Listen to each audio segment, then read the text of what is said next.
Hello guys, तो आपका स्वागत है मेरे चैनल लिव फ्रॉम हकला में। हम आज बात करेंगे कैन में जो ऑन गोइंग है, जिसका नाम है जेंटल नोबेल वैकेशन रिकमेंडेशन।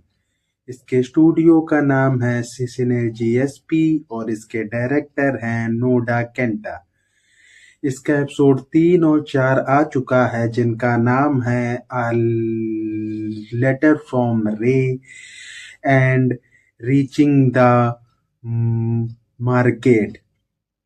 तो देर ना करते हम इसकी स्टोरी पे आते हैं। इसकी स्टोरी चालू होती कि हमारा हीरो कहीं जा रहा है और फिर थोड़ा पास्ट शो होता है कि हीरो को वहां के लॉर्ड रे ने एक लेटर भेजा है, जिसमें वो उनसे मिलना चाहता है। और हीरो और चिल वहां पहुंचते हैं, जहाँ पे वो उसका डंजन का कलेक्शन देख के शॉक होते हैं, क्योंकि उसके पास डंजन की ढेर सारी पेंटिंग है। क्योंकि इसमें ऐसा शो हुआ है, इस वर्ल्ड का जो डंजन है वो अच्छे एडवेंचर या अच्छी चीजों की फोटो खींच के रखता है, जो लोगों को मिल जाती है। और जो उसके पास बेस्ट पेंटिंग होती है वो हीरो के साथी की होती है, और हीरो उसे देख के शॉक होता है। और हीरो सोचता है क्या कभी मेरी भी ऐसी पेंटिंग होगी। और ये सब उनकी बात होती है, तभी जो रे है उसे एक लेटर देता और कहता अगर तुम कभी मार्केट जाओ तो ये जो मैं तुम्हें चिट्ठी दे रहा हूँ इससे तुम्हें फायदा होगा। फिर हीरो वापस जाता है जज की दुकान पे, जहां वो अपनी चीजें बेचना चाहता है और शो करता है कि ये मेरे पास एक चीज है, इसको तुम देखो। और वो उससे मैप में पूछता है कि मार्केट कहाँ है, उसमें टाइम कितना लगता है, सारी बात होती है। और जज कहता है मैं भी वहां जाना चाहता हूँ, क्योंकि वहां मेरे ग्रैंड फादर रहते हैं, और तुम मेरे साथ वहां जाओगे। तो हीरो सोचता है कि मैं अपने पार्टनर से पूछ के बताऊंगा। फिर वो यही बात जाके स्टड से बोलता है, और स्टड कहता है अगर तुम जाना चाहते हो तो मुझे अकेला फील होगा, क्यों ना हम लोग कॉफी पिए। वो दोनों कॉफी पीने जाते हैं, वहां कुछ एडवेंचरर आके उसे परेशान करना चालू कर देते हैं, लेकिन स्टड अपनी स्किल से अपनी पावर से उन्हें भगा देता है। और फिर हीरो मार्केट जाने के लिए रेडी होता है। रास्ते में कुछ मॉन्स्टर आते हैं जिनको हीरो आसानी से हरा देता है। और फिर सीन शो होता है कि जिल और हमारा हीरो साथ में खाना खाने के लिए बैठे हैं, और जो जज है वो उनके लिए खाना बना रहा है, और वो बहुत टेस्टी खाना बनाता है उनके लिए, और उन लोग साथ में खाते हैं। फिर फैसला होता है कि रात भर कौन जागेगा, या हम लोग अपनी ड्यूटी जागने की चेंज करते रहेंगे।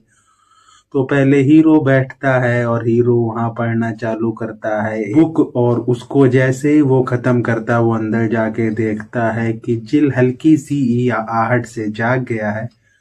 फिर वो देखता है, और फिर उन लोग एक तरह से शहर पहुंच जाते हैं। और उसका साथी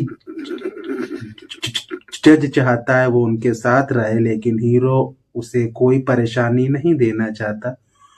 और उन लोग मार्केट घूम रहे होते हैं, तभी कोई हीरो पे अटैक करने वाला होता है, पर जिल उसे रोक लेता है। क्योंकि उसे ये फील हो रहा होता है जो हमारा हीरो है वो वहां का लॉर्ड है, और उसने ही ये दुकान उसकी बंद करवा दी है। और जब हीरो कहता है मैं ऐसा नहीं हूँ, और हीरो अपनी सारी बातें बोलता है, तभी वहां गार्ड आ जाते हैं, और हीरो एक व्यक्ति के पीछे जाता है जो असल में लॉर्ड है। और उन लोग साथ में खाना खाते हैं, और वो लॉर्ड उससे पूछता है कि तुमने मुझे कैसे पहचाना। और हीरो अपनी बातें उससे बोलता है कि मैंने इस तरह से पहचाना, पर वो इस बात पे विश्वास नहीं करता। फिर जब हीरो रे द्वारा दिया गया लेटर उसे देता है, तो वो लॉर्ड उसे पढ़ने के बाद उसे एहसास होता है कि आखिर वो चाहता क्या है। और फिर वो दोनों वहां से खाना खा के चले जाते हैं और वही गार्ड वापस आते हैं, कुछ क्वेश्चन पूछते हैं उससे, और जब जज उन्हें धमकी देता है उन लोग वापस चले जाते हैं और एपिसोड यहीं खत्म हो जाता है। तो हम बात करते हैं इसके रिव्यू की। तो ये जो एपिसोड 3 आया है, 4 आया है, या फिर मैं ये पूरी सीरीज कहूँ, ये बहुत ही फालतू होती जा रही है। क्योंकि एपिसोड फर्स्ट देखने के बाद मुझे फील हुआ था शायद ये कहानी हल्की सी न्यू हो और इसमें कुछ खास होता जाए, पर अभी तक एपिसोड 4 तक कुछ भी खास फील नहीं होता।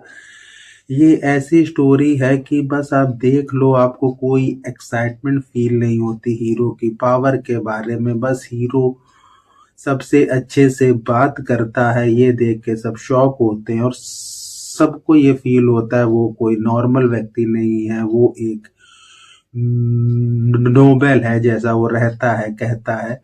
उन सब चीजों से ये सब इसमें शो हुआ है, तो वो थोड़ी देर देखने में अच्छा लगता है। और हीरो की जब इन्होंने मैजिकल पावर शो की थी वो भी अच्छा फील हुआ था।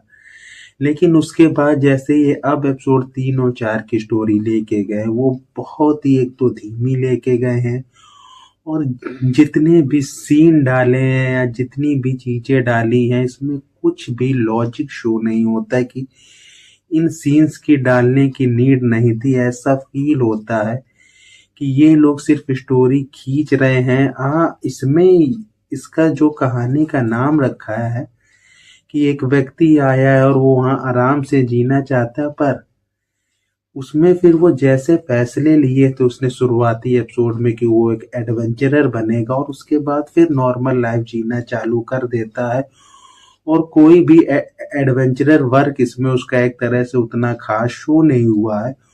और जितनी उसकी हाई रैंक है उस हिसाब से उसकी ऐसी स्किल शो नहीं हुई है, तो ये थोड़ा बेवकूफ़ी भरा एपिसोड या सीरीज फील होती है।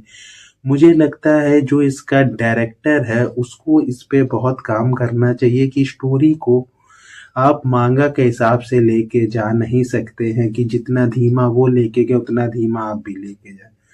डायरेक्टर को एहसास होना चाहिए कि कौन से सीन की नीड है, कौन से सीन की नहीं, उसके बाद वो फैसले लेके स्टोरी को ना ज्यादा फास्ट और ना ज्यादा धीमा लेके जाए तो ज्यादा अच्छा रहता है। तो अगर मैं इसे रेट करूं, 10 में से 1 दूंगा मैं, क्योंकि कहानी बहुत ही फालतू जा रही है, नॉर्मल जा रही है, लेकिन इस ये हमेशा आपको बोरिंग फील होती जाती है। और मुझे नहीं पता इन लोग एपिसोड 6 पे जाके ऐसा क्या चेंज ला देंगे, पर अभी ऐसा देख के लग रहा है सिर्फ ये कहानी खींच रहे हैं। तो ये रिव्यू हम इसी के साथ खत्म करते हैं। Bye bye.